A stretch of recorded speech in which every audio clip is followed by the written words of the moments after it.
Olá a todos, estou aqui com você mais uma vez e hoje nós vamos falar sobre a relação entre os animais e o novo coronavírus, entre o Covid-19. Tá? Vocês já devem ter ouvido falar sobre a possibilidade do novo coronavírus ter se originado de morcegos ou de animais chamados de pangolins, não é?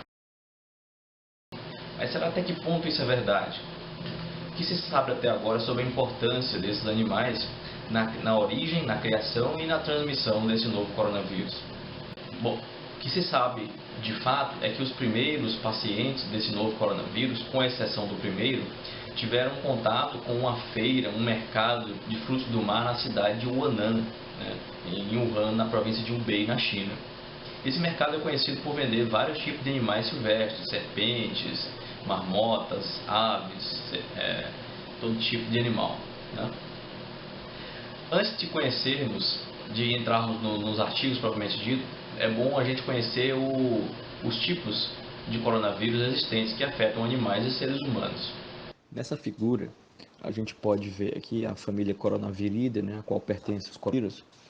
E dentro dessa família você tem aí dois gêneros, alfa coronavírus, com duas espécies de vírus de maior relevância, né, o SECOV, ou seja, o coronavírus de cães, causando distúrbios gastroentéricos, gastroenterite, diarreia e vômito, né, e que é prevenido por meio de vacina, e um FCOV, ou seja, o coronavírus felino, que causa uma doença chamada peritonite infecciosa felina, que é específica de felinos. Né? Esses dois tipos não são transmissíveis aos homens.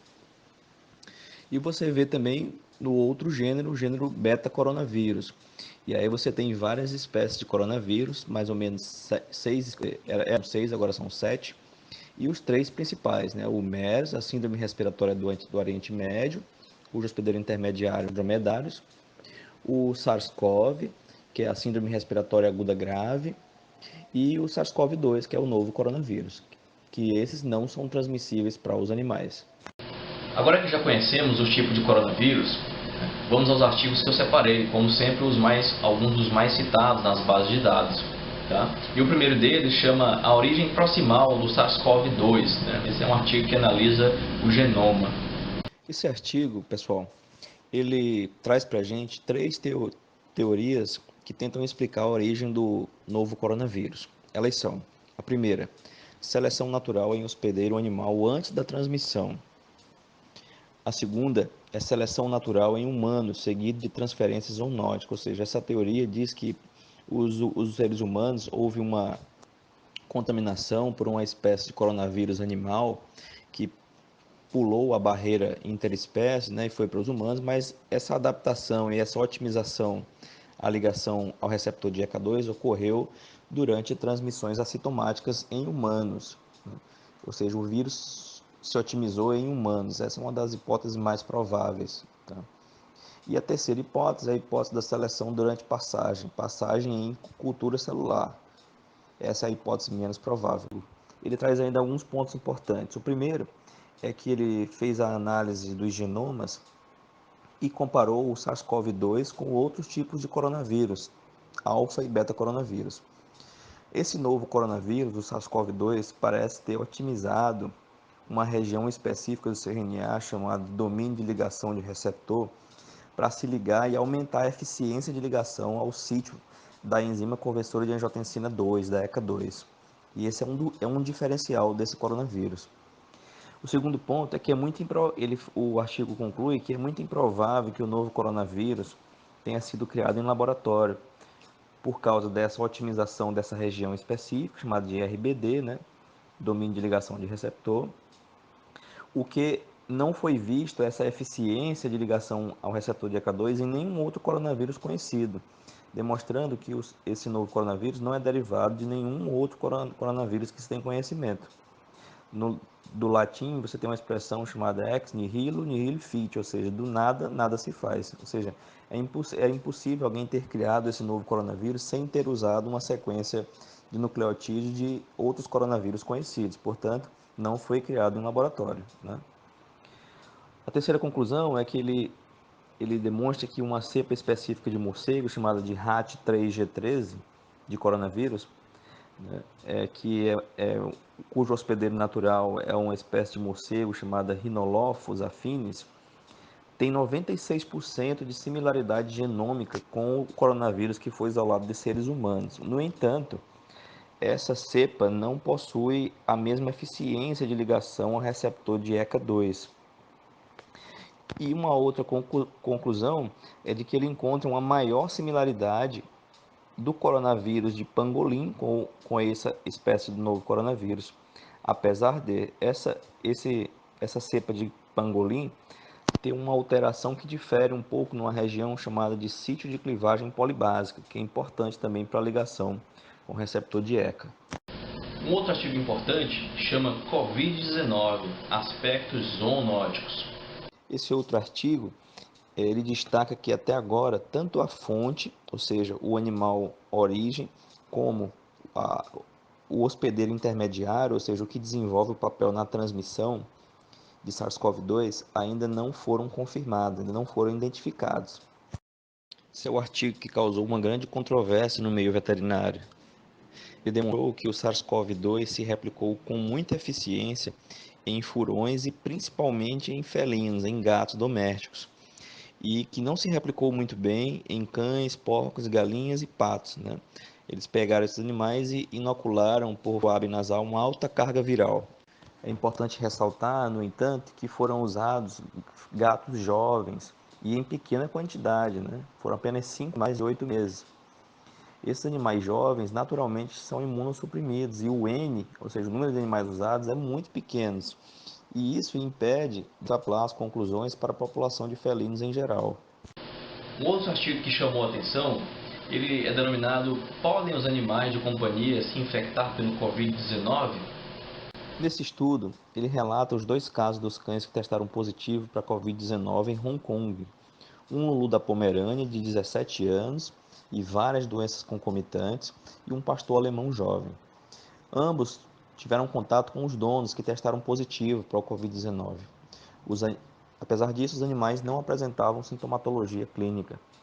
Em 2 semanas, o Lulu da Pomerânia já apresentava sorologia e cultura negativos, e o resultado do PCR um fraco positivo. O detalhe importante desse estudo é que ele demonstra que não houve soroconversão, ou seja, não houve formação de anticorpos específicos contra o Covid-19 nesses animais. E denota a incapacidade que esses animais têm para transmitir para o ser humano. Isso é um ponto importante. Além disso, ele ressalta que foram testados na China mais de 27 animais com donos positivos e destes, apenas esses 2 testados. Esse artigo ele demonstra que os morcegos dificilmente poderiam ser os hospedeiros intermediários, apesar de serem os hospedeiros naturais de uma espécie de coronavírus, com alta similaridade de material genético, 96% de similaridade com o coronavírus encontrado nos humanos. Ele relata que os morcegos não poderiam ser porque no momento do surgimento da pandemia, época de hibernação dessa espécie. E além disso, os morcegos são considerados uma mercadoria rara nos mercados chineses. Ainda relata o fato de o primeiro paciente de Covid-19 não ter histórico de ligação com o mercado de Huanan, o mercado de frutos do mar. Um outro artigo que é muito importante para a gente analisar chama SARS-CoV-2, epidemiologia, evolução e perspectivas interdisciplinares.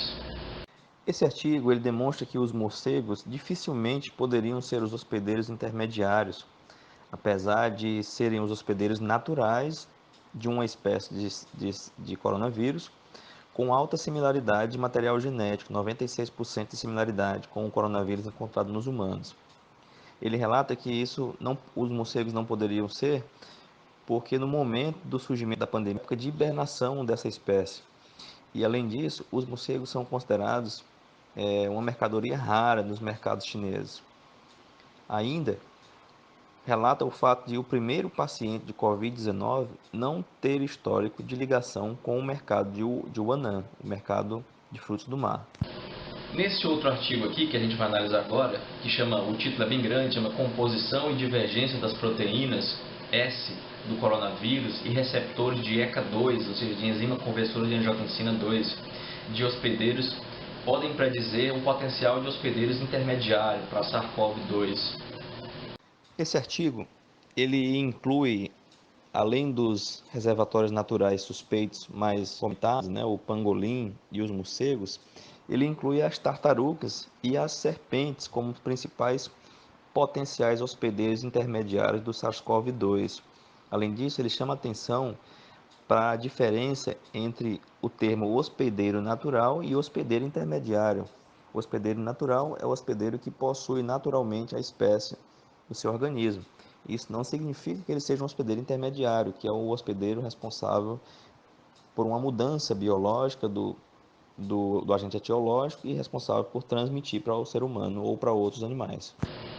Ainda, pessoal, podemos destacar a questão dos animais domésticos que testaram positivo, né? Os 2 cães na China, em Hong Kong, dois gatos na Bélgica, né? Os 2 gatos na Bélgica e a tigresa do zoológico de Nova York, né? Esse gato da Bélgica talvez seja um dos mais interessantes porque ele testou positivo, né? Também como seu dono, assim como os outros animais, e apresentou sintomatologia clínica de dispneia, ou seja, dificuldade respiratória, né? Diarreia e vômito. E que esses sinais podem estar correlacionados com a apresentação clínica do Covid-19. No entanto, há evidência de que essas amostras podem ter sido contaminadas, já que foi o próprio proprietário que coletou as amostras, né, no seu pico de viremia, e as fezes que foram coletadas foram analisadas. Então, não foi realizada também, uma outra falha, é que não foi realizado outras avaliações médico-veterinárias, inclusive para outros coronavírus que naturalmente são específicos para felinos, como por exemplo os coronavírus que causam a chamada peritonite infecciosa felina, né, a PIF.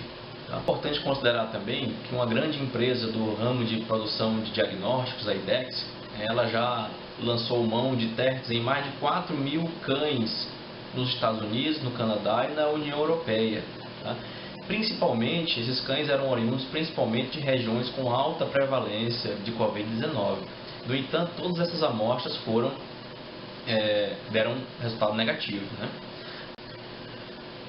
Podemos concluir que não há indícios de que os animais possam se infectar, já que são raros os relatos de animais que testaram positivos, o que não significa que estavam infectados, né?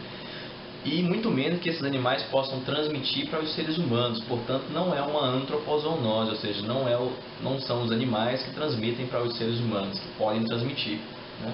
Ou seja, continua sendo ainda uma antroponose, ou seja, a transmissão ainda é entre seres humanos para seres humanos, tá bom? O segundo ponto que a gente conclui é que o simples fato da presença de nucleotídeos nas secreções desses animais, ou seja, de partículas, né, partículas do RNA viral, em alguns raros animais domésticos, não significa que esses animais têm um potencial de se infectar e muito menos de transmitir, já que eles não são hospedeiros intermediários. Tá? Uma outra conclusão que a gente chega também é que nesse momento de isolamento social, de distanciamento social, os animais domésticos assumem um papel importantíssimo na saúde mental dos seres humanos. Portanto, aproveite a companhia do seu animal, não o abandone achando que ele pode transmitir para você. Tá? E a quarta conclusão que a gente chega, considerando o fato que 70% das enfermidades emergentes, ou seja, das doenças que surgem anualmente, terem um caráter zoonótico, ou seja, terem a sua origem nos animais, tá? A abordagem chamada de saúde única, né, ela se apresenta cada vez mais com um relevante papel para a construção de estratégias para o enfrentamento futuro, não somente do Covid-19, né, do SARS-CoV-2, mas também para outras pandemias que ainda surgirão. Dessa forma, isso demonstra também a grande importância do profissional médico veterinário para a saúde do ser humano, para a saúde pública humana. Né? A gente conclui por aqui e eu espero que vocês tenham gostado. Até o próximo vídeo.